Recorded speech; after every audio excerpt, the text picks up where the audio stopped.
So I'm not posting any of these curses or jinxes or any of that kind of stuff. The first time I went through, I crossed out the ones that were just definitely not okay for the kids to see, and I didn't even post them. This time I'm going through and posting them again in some of this police stuff and legal stuff from way back, but then I'm tearing it up and getting rid of it, and I'm going to do a protection spell in a little bit, but I wanted to get rid of the crap first before I created something positive.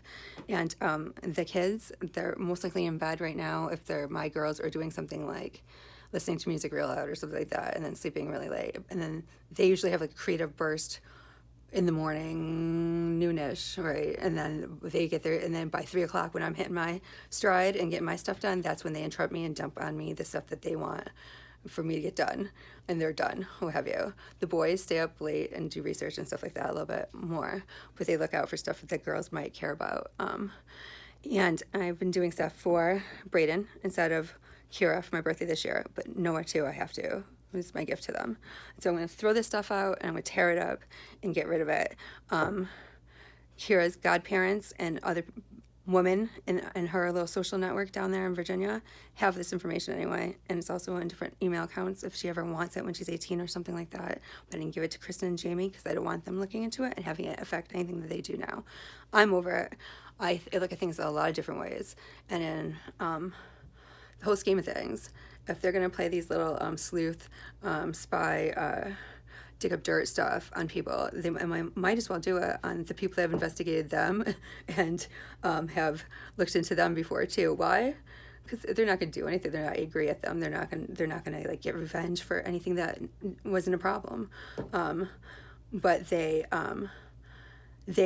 might give them some closure on that whole thing, and I'd rather them do it now with their family tree program than be looking up stuff someday in the future, just out of curiosity as they stumble across things, and having it look weird or different to other people and cause whatever. And so the family tree program, I think I gave that to her, and maybe one of those first boxes. And I got that from my Uncle Mike, who got it from my cousin Michael Lee, who went to West Point and stuff.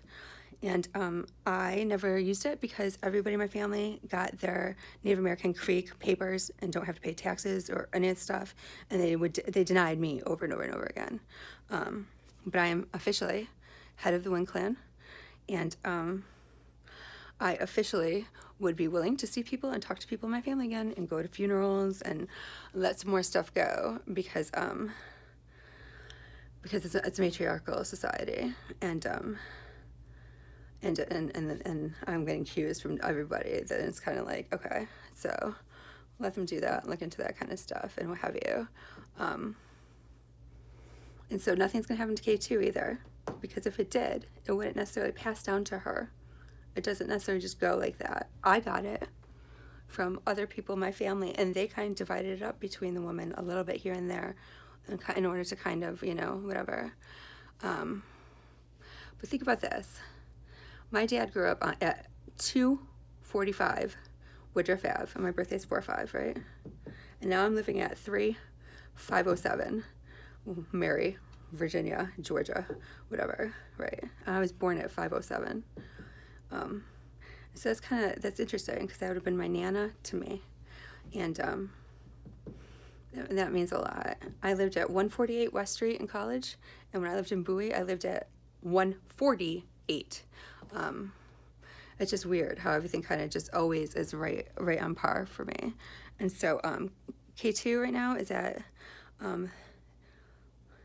3719 someplace, and that makes, but I know she's been a little freaked out about the COVID-19 thing, and so but it has nothing to do with that, honey, and it's not going to cause any like attraction of energy towards you, because it has that in there. If anything, Dean's birthday is 19th of October, and COVID is kind of the name of an audio coaxial cabling company, and that's what he used to do. He used to do like cable stuff, and so if anything, it's a fucking fucking insult to whatever. But you're understanding now, kind of like just good and like stepping up like that. But you're not really a grime kid anyway. I told Lily she had to do that. She got Mr. Moffat's fire t-shirt. You got the one up here. and you must have looked into it, and now you're all like, yes, I'm a grime kid. Well, you are, I guess, now too. But that's over across the graveyard, and hers is up there from Bowie Laurel. And then also, I know you got that alligator clip from Brandon's grandfather, and he was a firefighter down in Baltimore where we used to do some stuff.